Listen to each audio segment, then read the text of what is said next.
This week is Tazria Mitzara. Also, in theory, this week, this coming Shabbos is the 5th of Iyar. It's on the normal. It's Israeli Independence Day, Yom Ha'atzmaut. Because of the conflict, the Chil Shabbos that might arise from the celebration of the Israeli Independence Day on Shabbos. So the Chil Shabbos that might take place, they celebrate it I think on Thursday it's going to be celebrated. It's very interesting that the discussion, the religious celebration of Yom Ha'atzmaut for those who celebrate it in a religious manner is changed in years when it might come in conflict with Shabbos because of the Chil Shabbos that would take place. And the one who played a big role in that decision to celebrate it beforehand was Rav Goren, and I once saw that Rav Goren said that he considered that to be a mistake.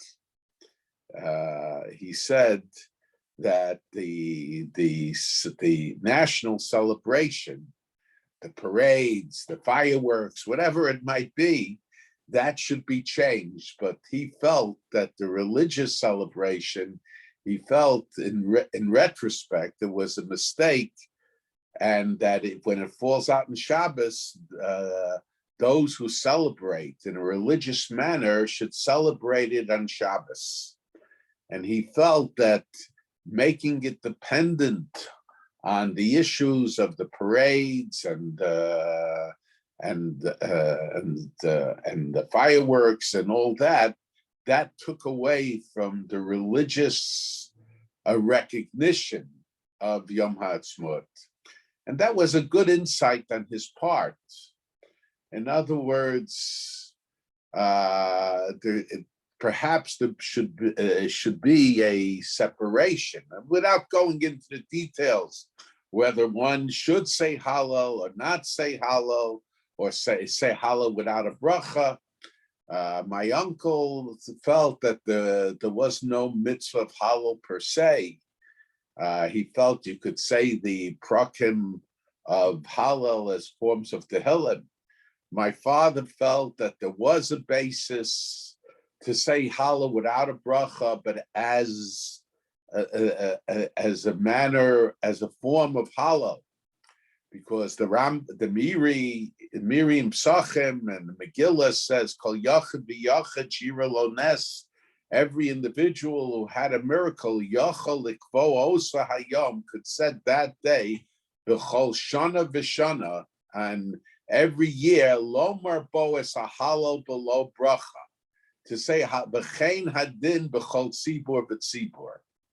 So that there was a voluntary mitzvah, not a required mitzvah, but there was a voluntary mitzvah to say Hallel on a day that you choose to commemorate a miracle that took place. And certainly the establishment of the State of Israel, especially coming after World War II, represented Meimovis L'chaim, the Jews coming out of the concentration camps. I remember when I was younger, today many do not have the appreciation of what the State of Israel was. But I remember when I was a young boy in New York on Yom Ha'atzmaut, the ones that seemed just overwhelmed to a large degree were the survivors. To them, it was sort of like, it had very, very special meaning. And to fully understand the significance of the State of Israel, one has to understand what the Jewish people faced in Europe. So the Holocaust and the tragedies, and even after the Holocaust, the DP camps. So Eretz Yisrael, in a sense, offered them opportunities to come alive again.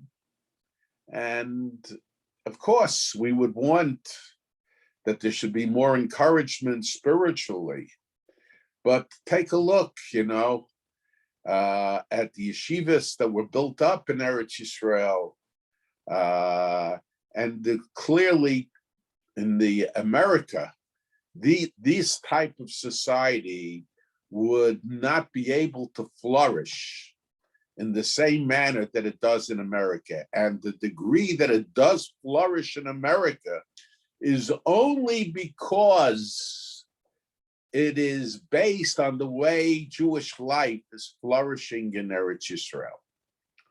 So it is significant, but unfortunately, I do not think it's viewed as from a religious perspective, and it would have more meaning, and it would have more lasting meaning, I should say, if the state of Israel was viewed from a religious perspective rather than just from a national perspective.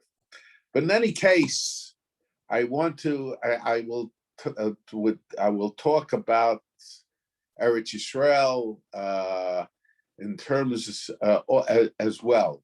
Okay, now this week's Sedra, the Torah tells us about the Mitzorah, the one who is afflicted with leprosy. Okay, there's some question as to what the nature of this disease, this discoloration in the skin, whether it was a natural disease, as some seem to indicate, or was something supernatural, as most of the Mefarshim say, as most of the commentaries say. But even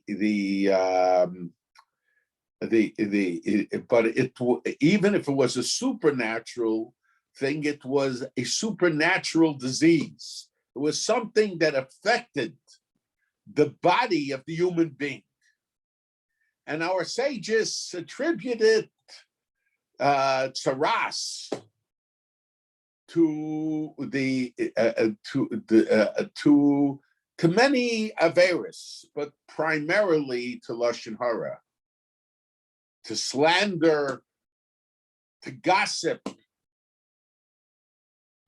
And the Torah tells us that somebody who was affirmed by the Kohen as having having tsaras, so the Torah tells us that he has to badei yeshev, he has to sit alone, mechutz lemachane moshovo, outside the city of his residence.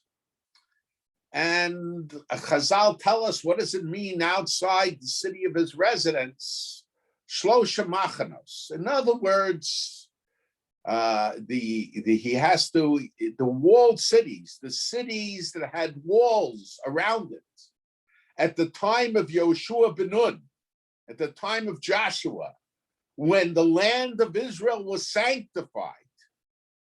So the Mitzorah, the affirmed Mitzorah, he has to sit in a isolated state outside the walls of the city. The walls of the cities correspond with the Machane Yisrael, with the camp of the Yisraelim during their journey through the Midbar, through the desert. So there was so where all the Shvatim except for Shevet Levi resided, their tents were stood. Okay, so the question is, now, why did he have to sit in an isolated state? He had to sit in an isolated state. I'll tell us, because he separated with his slander and with his gossip. He separated husband from wife and friends from each other. So because of that, he has to sit alone. But the question is, what is to be learned from the fact that he has to sit outside the gates or the walls of a walled city? Now we have to understand that the walled cities have, and as well as the Yerushalayim, the Beis Hamikdash, they all have a special dusha. They have a special sanctity. And the sanctity has its foundation in the fact that it's halachically a walled area. Let's say Yerushalayim, within the Chomos, within the walls of Jerusalem, it has special status. To a certain degree, it's considered as part of the Beis Hamikdash also. And the Rambam paskins, the Rambam's opinion is that even when the walls of Jerusalem fall down, so it retains its status as a walled city. And this is derived from the halacha of the special status that all the walled cities, the cities that had walls at the time of Joshua sanctifying the land of Israel, have. The law was that if the wall fell down, it was considered as if the walls of the city were still up. And that's deduced in the pasuk in Bahar. In Bahar, it says, Asher lo choma. And it's written that Asher lo, it's written with an aleph, that doesn't have a wall, a city that doesn't have a wall. But the Masorah says, the pronunciation, according to our reading, is the same, but the pronunciation is Asher lo choma with a vav. So it's written that doesn't have a wall, but it's read. It's to be understood that it does have a wall. What's the idea behind it? It's written in the Torah with an aleph. In other words, when you look at it, so there is no wall there. But the Masorah, the way it's read, that's based on the tradition that was given over from generation to generation. There is a vav there that it does have a wall. So in other words, a city that we know had a wall that was given over from generation to generation. The Gemara and the Megillah could be explained on this basis. The city that had a wall, that we know b'Masorah, that we know through tradition had a wall, even though presently it doesn't have a wall. When you look at it, it's like an aleph. There is no wall there. Nevertheless, we consider it as if it does have a wall. And this is true about Yerushalayim. And this is true also about all the cities in Eretz Yisrael that had a wall at the time that Yehoshua sanctified the land, even though today they don't have walls. But if there was a Masorah, if there was a tradition, that there was a wall there in the time of Yehoshua, so then it's treated with the halachas, the unique halachas of walled cities, cities that had that had walls at the time of Yoshua, even though today it doesn't have a wall. Now the question is, what is the significance? Why is it that the walled cities of Israel, what is the significance of a wall? And more important than that, why is it that cities that at one time had a wall and then the wall fell down are still considered like walled cities? What is the lesson to be derived from that? Now, not in regard to Mitzorah, but in regard to the other halachas that have to deal with the laws of selling houses in walled cities. So I saw in the name of my uncle that the wall, well, this is clearly mentioned in other regards, that the wall represents security. And the idea of Asher Lo Choma means that we have to understand that, yes, to our minds, security, there is security because of the wall. But even when the walls fall down, we have to realize the security that was there because of the walls, that was only there because of God. And to a large degree, we, acting properly, could keep that same sense of security. Now, the question would be how to apply that in regard to Mitzorah. Now, I think we could explain it, and I'm going to offer alternative explanations, but accepting this understanding of the walled cities as being identified with security. Someone who talks Lashon Hara, why does he talk Lashon Hara against another friend, against another person? Sometimes, well, if you take a look, it's very interesting. You take a look at Tazria Mitzorah. So the Torah first tells us about a person who gets leprosy or gets saras. And after that, the Torah tells us about somebody whose clothes, which was a supernatural event, gets saras, gets leprosy, or whatever the name of the disease is.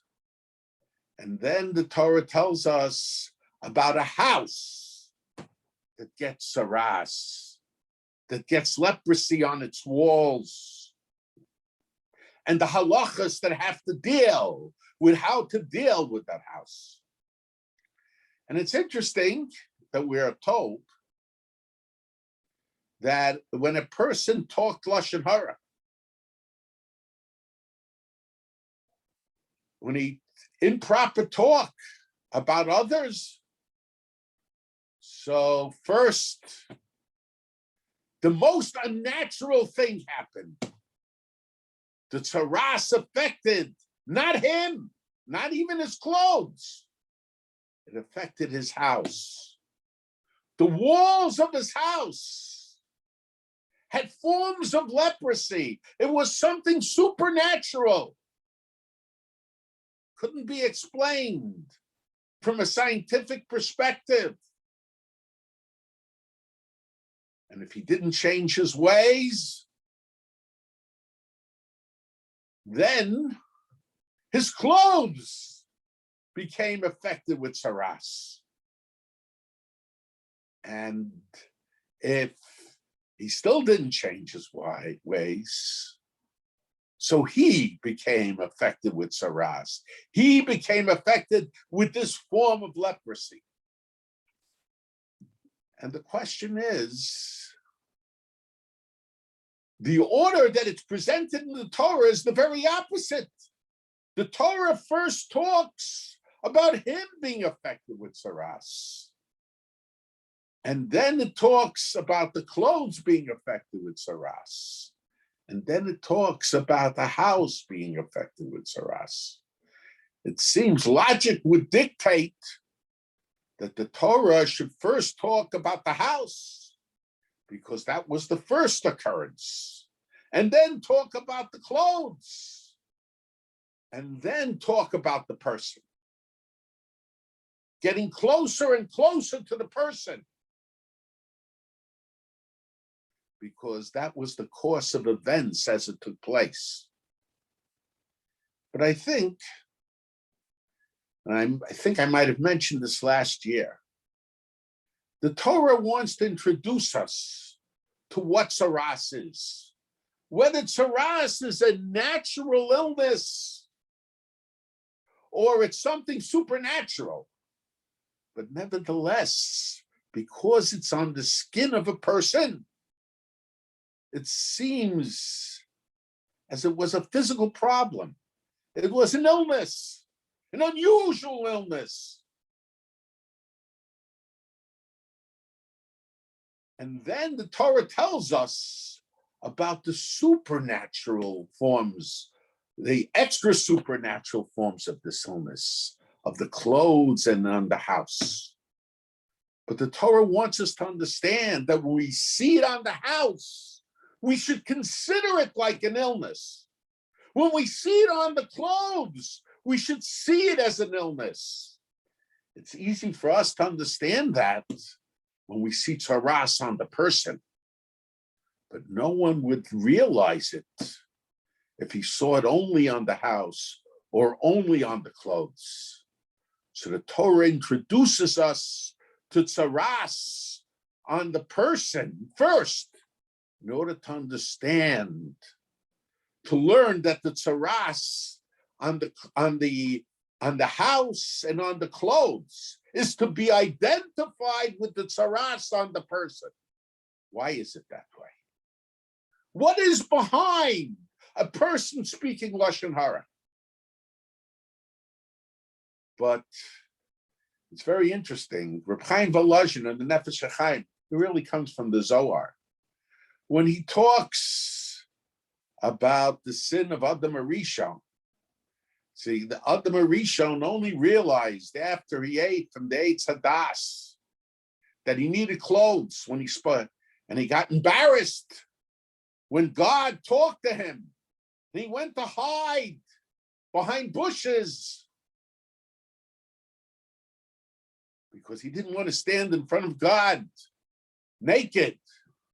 And yet he did not realize that before. And Reb Chaim Volozhin, the Nefesh HaChaim, says, before man's sin, he was his soul. Him and his soul was his soul was the true him. The body was what covered him.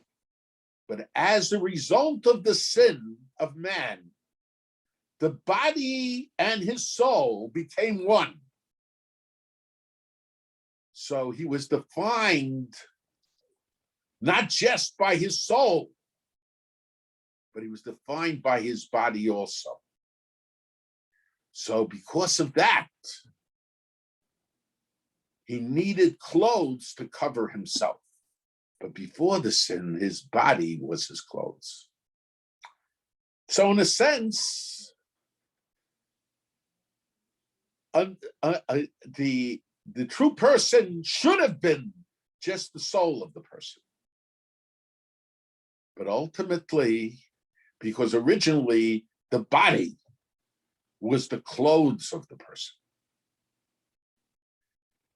I think that part of the source of Lashon Hara is that when we think very often, not saying in all cases, very often, because when we think of the person, we don't just think of him in his soul. We don't just think of him, but when we see the person, we evaluate him on the basis, on We evaluate him on the basis of his possessions, on the basis of his clothes, on the basis of the way he appears. If somebody is very rich and he has possessions, so we think we're talking to an important person, regardless of who he is and how he acts.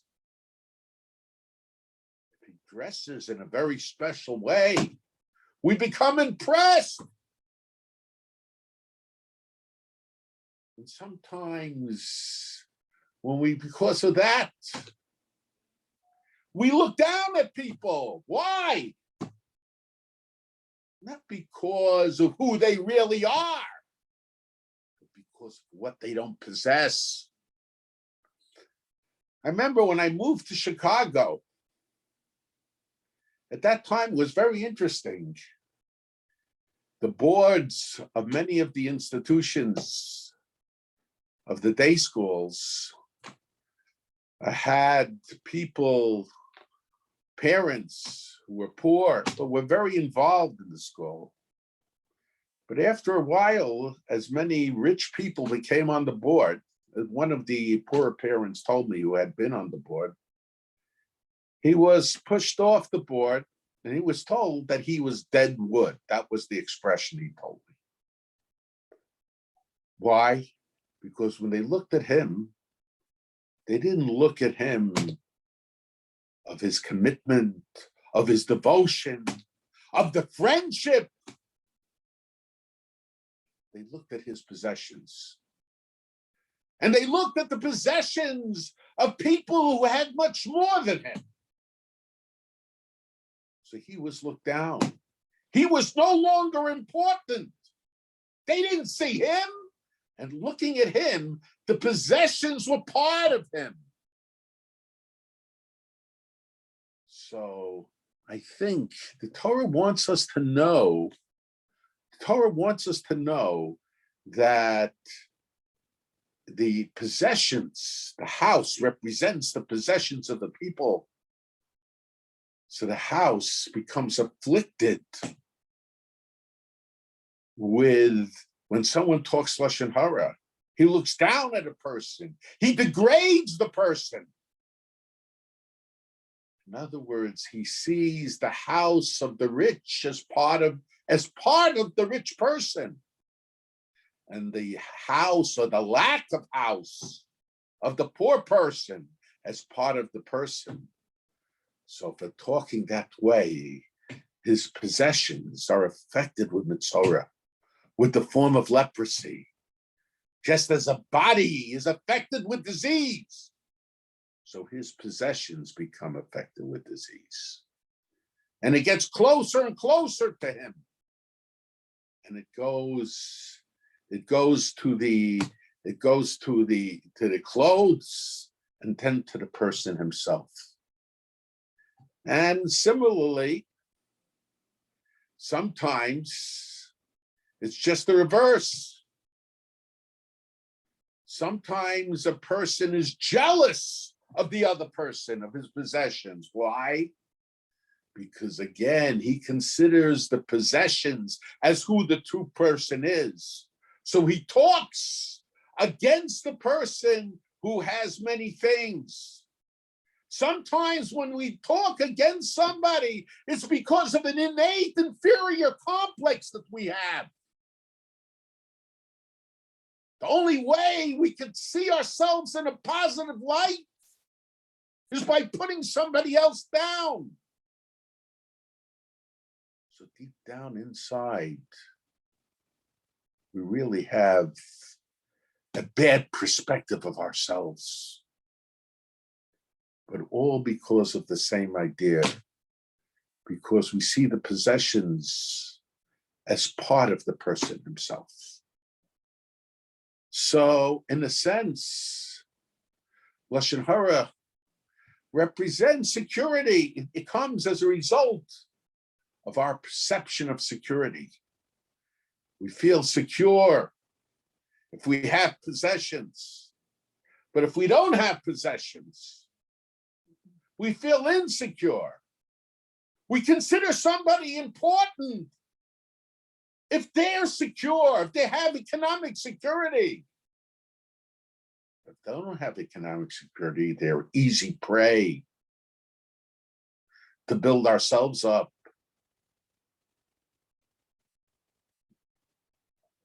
So because of that, the Torah introduces us to tzaras as a form of disease, that we should know what was the source of the tzaras on the house and on the clothes as well.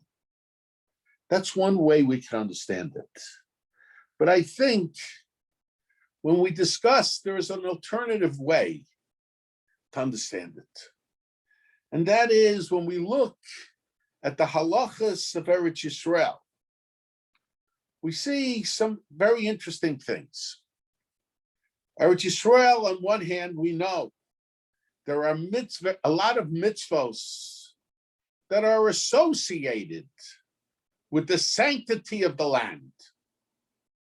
We have trumos, we have maestros, we have bikurim, we have the more serious forms of orla, the prohibition of using the fruits of the first 3 years, net to Rabbi, laws that have to do with the agricultural growths of the land. And that has to do primarily with the kedushas Eretz, with the sanctity of the land. And our sages tell us that when Joshua came to the land of Eretz Yisrael, and I'm now explaining it according to the Rambam's opinion. Shemitah also, there's a whole discussion about Shemitah, but I don't want to get into it right now. The sanctity of the land, Joshua endowed sanctity of the land. But the sanctity of the land that was endowed by Joshua, by Yehoshua ben Nun, that sanctity came to an end at the time of the Babylonian exile. However, and for that 70-year period that existed between the first exile and the return of the Jewish people in the time of Ezra, Eretz Yisrael was not endowed with the sanctity that made them required in the agricultural mitzvahs. Dusha Rishona Kitsha L'Shaita Below Kitsha L'Slavo. It was a temporary sanctity. It was not a permanent sanctity. However, when Ezra came to the land of Eretz Yisrael, so he endowed it with a permanent dusha. He endowed it with a permanent dusha. The dusha of Ezra was kitsha l'shaita, the kitsha l'asad level. And the question is, why is there a difference? On the contrary, one would have thought that Ezra's dusha sanctity was much greater. Why is it that Ezra's dusha is permanent and Joshua's is only temporary? Why is it that way? And so the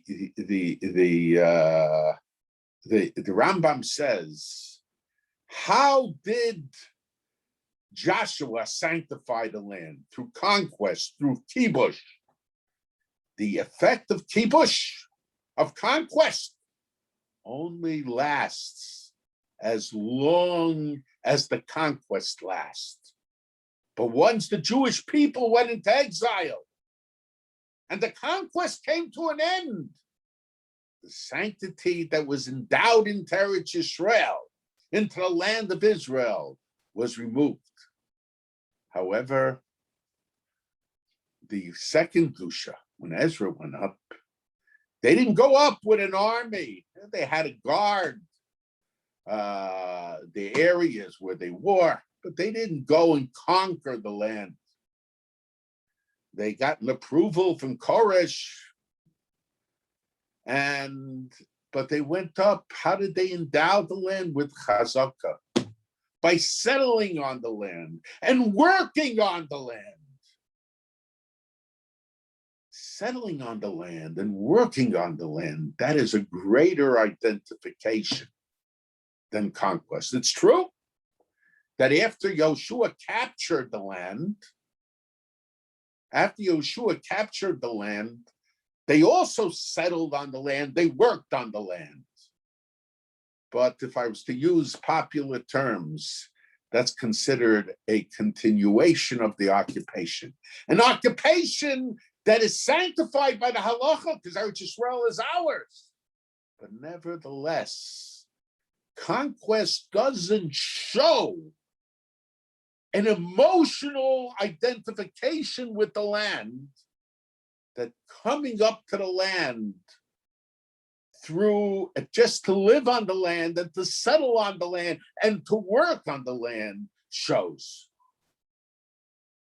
Countries, if Great Britain at one time, the sun never set on Great Britain, but India was never England. It was a conquest. So conquest armies just show up is a demonstration of occupation. It's not a demonstration of true identification, even though there is true identification and the land belongs to us. But the act of taking possession through conquest is not a demonstration of identification with the land. So therefore, when we identify with the land, so it's the effect of the identification through selling on the land and working on the land has a permanent effect. Now, I want to explain it in different terms. And the way I would explain it is the following. What does Kedushas Haaretz? What is the sanctity of the land that makes us required in the mitzvos that are identified with the agricultural halachas of the land? That represents the land as being our residence. And there are times when somebody takes a long trip and he's not in his house, but his house still represents his residence. When Yoshua, Eretz Yisrael, the land of Israel, belonged to the Jewish people from the time of Avraham Avinu, from the time of Abraham. Yoshua is not the one who made the land to belong to the Jewish people. It was given to Avraham Avinu, to our ancestor, our first ancestor. But Eretz Yisrael, through Avraham, became the residence of the Jewish people. But when the residence is established through occupation, then the residence only lasts as long as the occupation. Its legal status as the residence only lasts as long as the occupation lasts. However, when it's established through chazakah, so it's like I had to go on a trip. I was forced to go somewhere else, but my house remains my residence. So in this time of the second Beis HaMikdash, when Ezra went up, he sanctified Eretz Yisrael through chazakah, through taking possession of the land. But that was a greater act of demonstration of identification with the land. And because of that, it was Kitchel L'Shaita, the Kitchel L'Asud Lavo. Eretz Yisrael is considered the residence of the Jewish people, even though for a period of time, the Jewish people were off the land. And so, Dushas Eretz Yisrael manifests itself in the fact that the land is the residence of the Jewish people. The Kafta V'Ferech raises a question. He says, what about the situation of Eretz Yisrael, the land of Israel, during the 70 years between the first Commonwealth and the second Commonwealth? When there was no Dushas Aretz, when there was no sanctity to the land, when the mitzvos hatluyas baretz, the agricultural mitzvahs that are associated with Eretz Yisrael didn't apply. So Eretz Yisrael didn't have any unique position in halacha. We know that there's a special skula, a special benefit to being buried in Eretz Yisrael. So if the kedusha is removed, the sanctity is removed. There's no special benefit in being buried in Eretz Yisrael. We see that the Yavos, Abraham, Yitzchak, Yaakov died in Egypt, and he had his body brought back to Eretz Yisrael before Yoshua came to the land, long before Yoshua came to the land. Apparently, there was benefit in being buried in Eretz Yisrael at that time. So the Kafta V'Ferech says there are two dushos.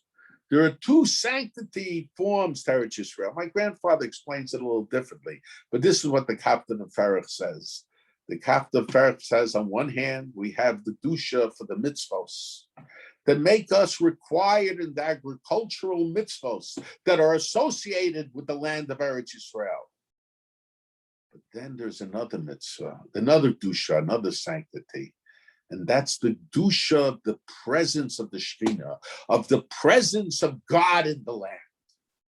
And that dusha, according to the Kafta V'Ferech, was endowed in the land of Israel at the time that Avram Avinu, that Abraham, our ancestor, came to the land of Israel. And that dusha, the sanctity that is attached to Eretz Yisrael, because of our ability there's a special ability of sensing the presence of God in Eretz Yisrael, which doesn't exist anywhere else in the world. That dusha is a permanent dusha under all circumstances. So Eretz Yisrael, besides the dusha of the mitzvos, which is identified with being the residence of the Jewish people, which at certain points in history it was not. There's also a dusha, a sanctity to the land because of the presence of God. And that dusha is there under all circumstances. The ability to sense the presence of God, much more so than anywhere else in the land, in the world. Now, I think, when it comes to the special status of the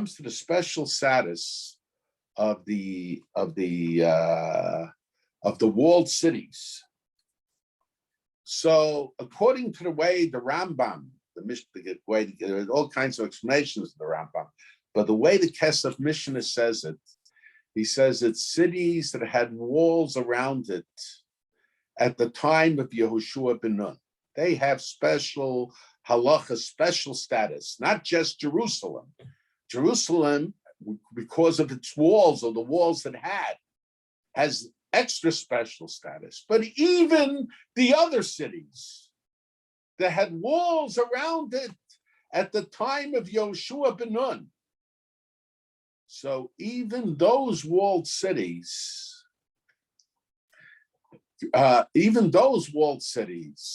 have special status, and even if those walls fall down, they retain their special status, because Asher lo choma, because where there was walls in the time of Joshua, even if the walls fall down, so it retains its kedusha. So he says that during the first Commonwealth, let's say 150 years after Joshua, if the walled cities, if one of the walled cities, the wall fell down, the walled city still retained its kedusha, still retained its sanctity. But he said during the 70 years, when the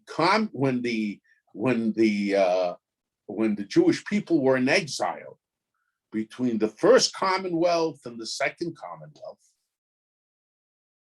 so the walled cities lost their special distinction. Jerusalem being an exception, but the walled cities lost their special distinction. And then, even if the walls remained, but when the Jewish people were in their first exile, the walled cities lost their special distinction.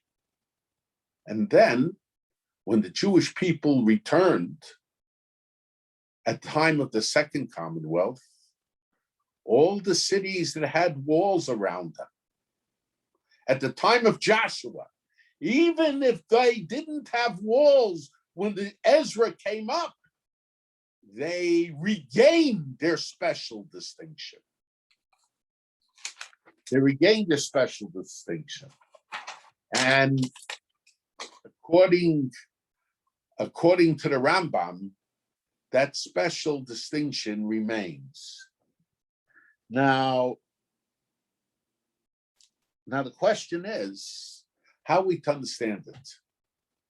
In other words, we say, if the wall fell down during the first Commonwealth, it retains its kedusha, because we consider the walls as being there even when they're not there. But when the Jewish people returned, so they retained they regained their distinction as a walled city. How do we understand it? And my grandfather said in the Sefer that in order to have the special distinction of a walled city, you need two things. You need the special sanctity that is endowed because of walls. And that sanctity is there whether the walls fall down or the walls don't fall down. Asher lo choma. We consider it as there's walls there. Why is it that there is no distinction? I think a wall represents an edifice. In a sense, it's like a home. There might not be a roof, but if there are walls there, it's like a home. And there's a distinction between a house and a home. Sometimes when there's a flood and people's houses are destroyed, they're interviewed on television. Some people say, I'm going to have to move to another area. I can't deal with this anymore. And some people say, no, I am staying here. The distinction is between a house and a home. A house is built with bricks, with cement. And when the bricks fall down, when a flood takes place, when there is a tornado, the house ceases to exist. But a home is built with feelings and with emotions as well. So if the walls fall down, it still remains a home. Asher lo choma. Even if the walls fall down, we consider the walls that they're still there. Because the walled cities were meant to be not just a house for the people of that city, but it was meant to be a home for the people of that city, or a home for. Why is it we say in regard to the Beis Hamikdash We paskin that the Beis Hamikdash, the site of the Mikdash, is kitcha l'shaita v'kitcha l'asad lavo.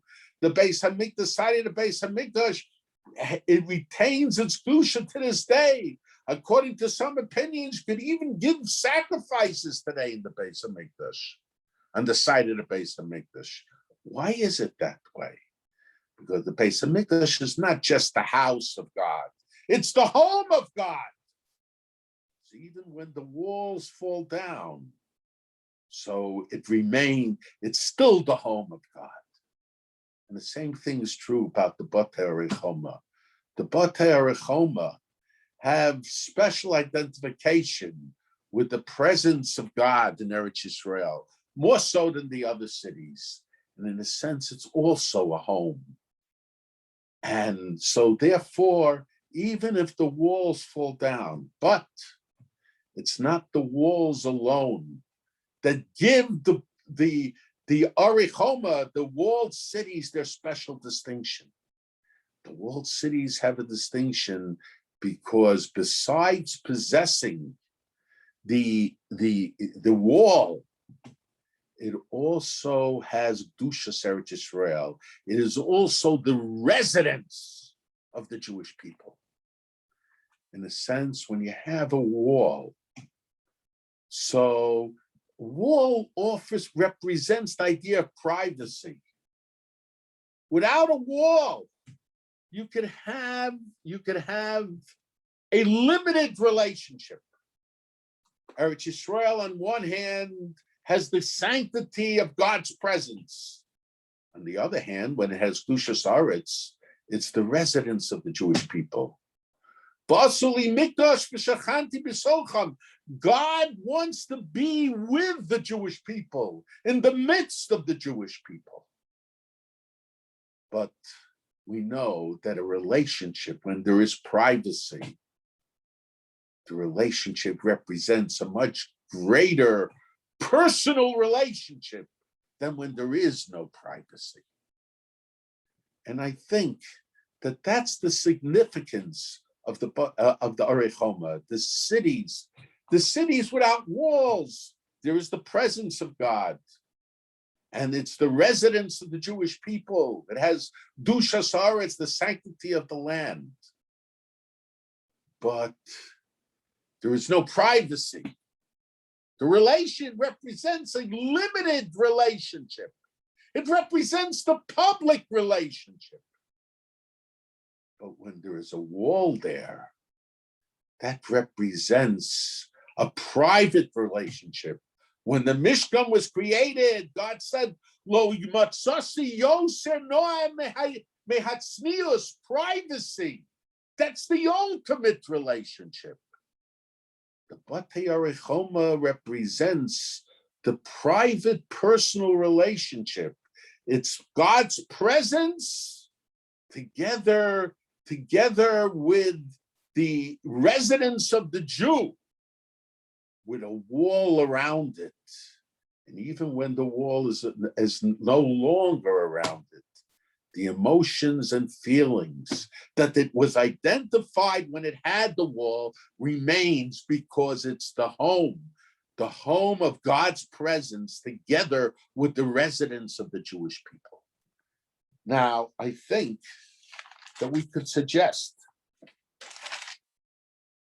that the Medrash tells us, Chazal tells us, Moreh Ne'erchim tells us that the why is it that ibadat yeshet, that someone who speaks lashon hara has to sit alone? Because he separated husband from wife.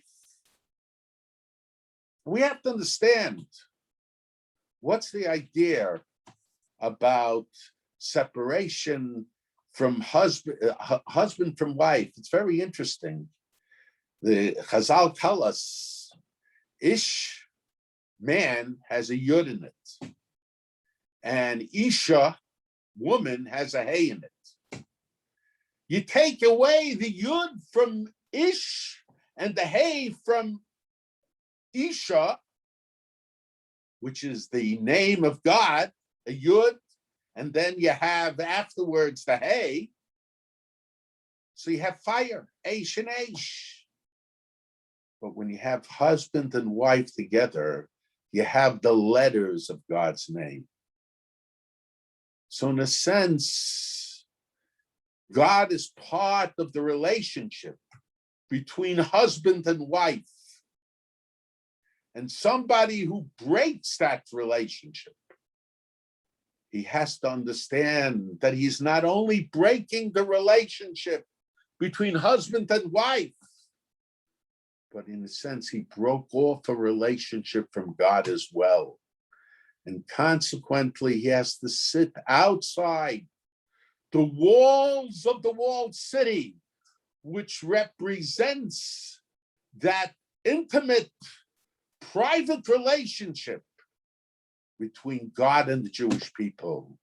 Because in breaking the relationship between the husband and wife, he also, in a sense, to a certain degree, broke the relationship between the Jewish people, to a certain degree, between the Jewish people and God. And the same thing is true between one person and the other. When the Jewish people accepted the Torah, when they established their marriage relationship with HaKadosh Baruch Hu, they were ke'ish echad b'leiv echad. They were like one person with one heart. When we accept the Torah, we have to be like one person and with one heart. What does one heart mean? Devotion, love, dedication, one to the other. I once mentioned that the Kruvim, the two human figures that stood by the Aron, by the ark, Chazal tell us when the Jewish people did Ritzono Shel Makom, so the two human figures faced each other.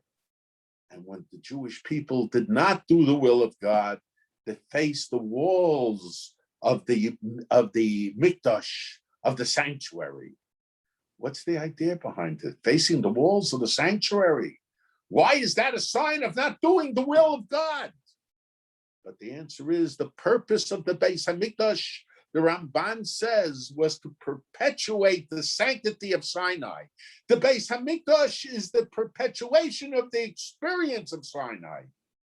The Jewish people, God said, now is what the Jewish people were ke'ish echad b'leiv echad, when they were like one man with one heart. Vayichan sham Yisrael neged ahar. God said, let me use this opportunity to give them the Torah. Unless we're like one person with one heart, we don't have the experience of Sinai. And the experience of Sinai, that represents the close relationship between God and the Jewish people. So when someone causes friction between Jew and Jew, in a sense, he's contributing to the lack of a situation of the Jewish people being like one person with one heart. And in a sense, he is damaging the relationship between God and the Jewish people, that special, unique relationship. The relationship that's represented by the Kruvim and the Kodesh Kodashim, the Holy of Holies, which was the most private area in the service of God.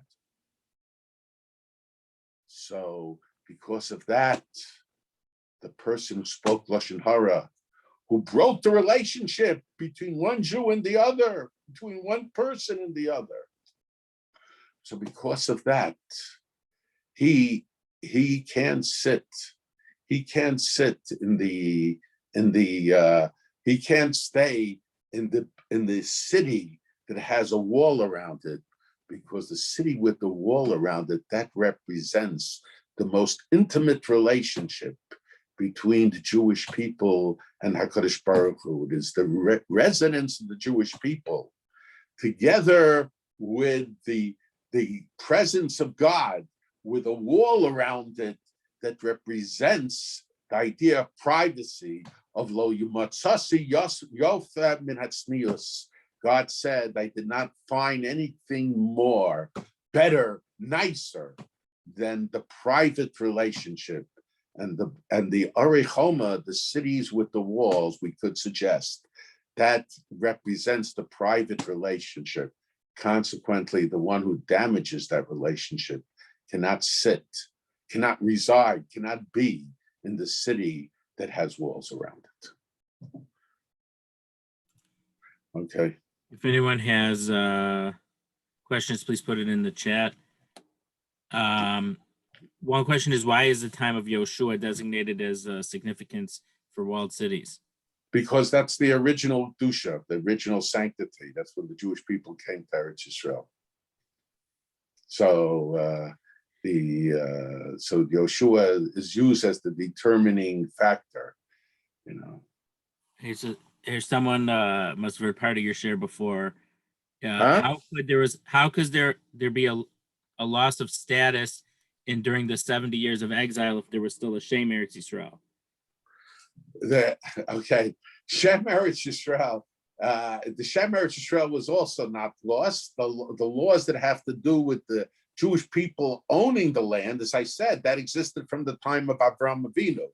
That was my grandfather's answer to the question. The Kafta, both answers are true. The Kafta V'Ferach said it's because of the presence of God. I would assume the idea is that God's presence is there in the land that belongs to all of the Jewish people.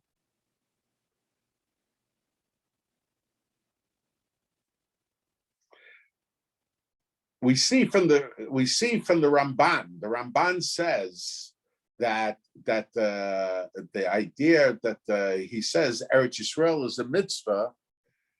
So he says because one of the proofs, it says in Chumash, not to say from mitzvahs, is the fact that a one spouse could force the other spouse to go to Eretz Yisrael. So the question is, but one spouse could force the other spouse to go to Yerushalayim, and there's certainly no requirement to live in Yerushalayim. So no, it's Yishuv Eretz Yisrael. The mitzvah of living in Eretz Yisrael has a double aspect. One is, as the Ramban emphasizes in the Sefer HaMitzvos, to live in the land that HaKadosh Baruch Hu gave to Avraham, Yitzchak, and Yaakov, the land that belongs to the Jewish people. But there is also a mitzvah because in Eretz Yisrael we're closest to God.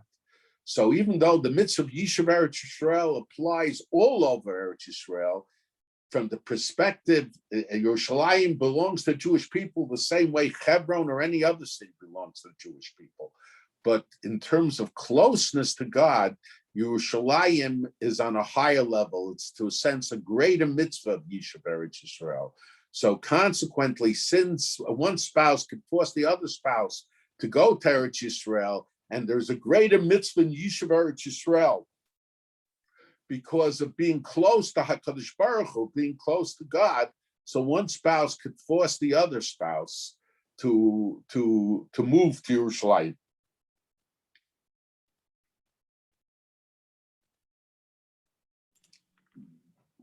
Okay, is Saras on a house part of the mitzvah Satzlios Ba'aretz? Is what? Saras on a house, Nigei Batim, is that based on mitzvah Satzlios Ba'aretz? It applies to the houses in Eretz Yisrael, yeah. But I guess, so is it based on Shem Eretz Yisrael or Kedushas Eretz Yisrael? There's a discussion about that. It's about that, It doesn't. This Tosfos, I think, in Brachas discusses it. That question.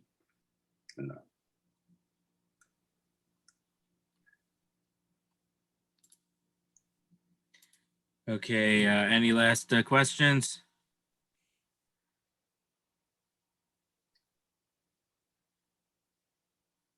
I think there's a Gemara or something that there was never a tzaras on a house. Is there a medrash or Gemara about that? Yeah, okay, all right. But in any case, from the way it appears, we have to understand that because they say that the tzaras first affected the house. The house. That's